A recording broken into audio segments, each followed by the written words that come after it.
Welcome to Conversa's virtual campus. We're going to go through some of the different areas to see how they work, and hopefully you'll get a good sense of what it's like to navigate around the grounds. To begin, we can see that there are different buildings or spaces around the campus, and we call these venues. We use these venues to host different types of activities. The way the venues work is very simple. If there's an activity scheduled at a venue throughout the course of the day, the venue is going to be highlighted in white.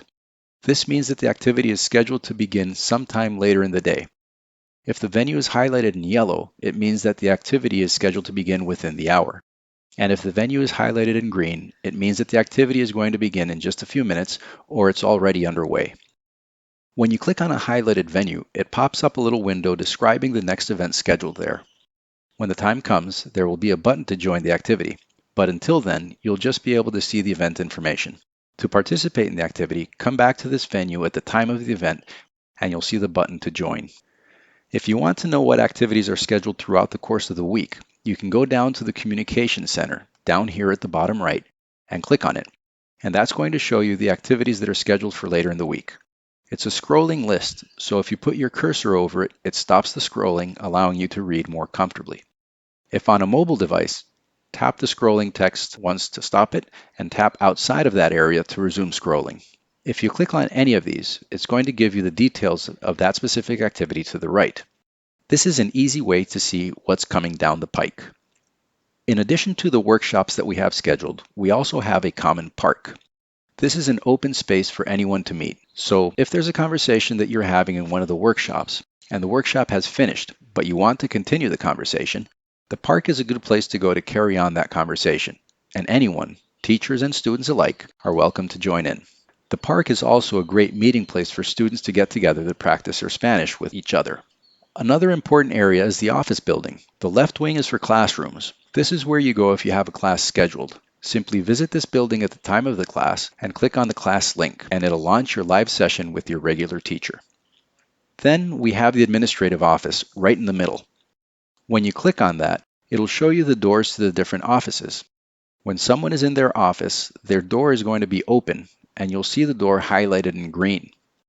To pop into that person's office, simply click on their door, and that'll take you into their live meeting. Think of this as office hours. This is a great way to have a chat with one of our administrators or with your teacher. It's important to note that this is not your teacher's classroom. This is their office. The classroom you'll access by clicking on the Aulas wing that we saw earlier. Now on to the student resource section. To access your student resources, go to the top right corner of the campus. It's this space that looks like a small study area. When you click here, it'll take you to the student resource portal.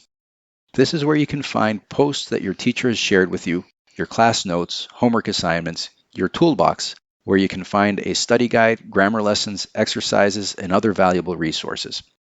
So again, if you're at the campus, you want to go to that top right corner, and that'll take you to the student resource area. There are a couple more things that are good to know. When you first visit the campus, you'll see a link at the top right that says Start in Campus. This allows you to come straight into the campus when you log in. When you go to conversa.com and log in, it'll normally bring you to the student resource page, but if you want it to go straight into the campus as your point of entry, then you simply click on this link here, Start in Campus. If you want to change it back so that when you log in, you'll see the student resources, you go to the student resource area and click on My Profile, and down towards the bottom right, we have Start in Campus. Here we can uncheck this box so we now come straight into the student resource area after logging in. You'll also see that there's an option to change your campus visibility. If you don't want other members of the Conversa community to know that you're on campus, simply uncheck this box. This means that whenever you're on campus, others won't know that you're there. Keep in mind that when you're not visible to others, others will not be visible to you either. We recommend that you leave this on so that you can see others and they can see you, and you can use the chat feature and see where students are moving within the venues. Whether you choose to be visible or not will not affect your ability to join workshops and navigate around the campus. It simply means that the chat box towards the top left will not be active for you, and you will not be able to see who else is on campus at the same time as you. We hope this has been helpful. If you'd like a tour of the campus, please let us know. Just email us at info@conversa.com or give us a call at 888-669-1664. We'd love to show you around.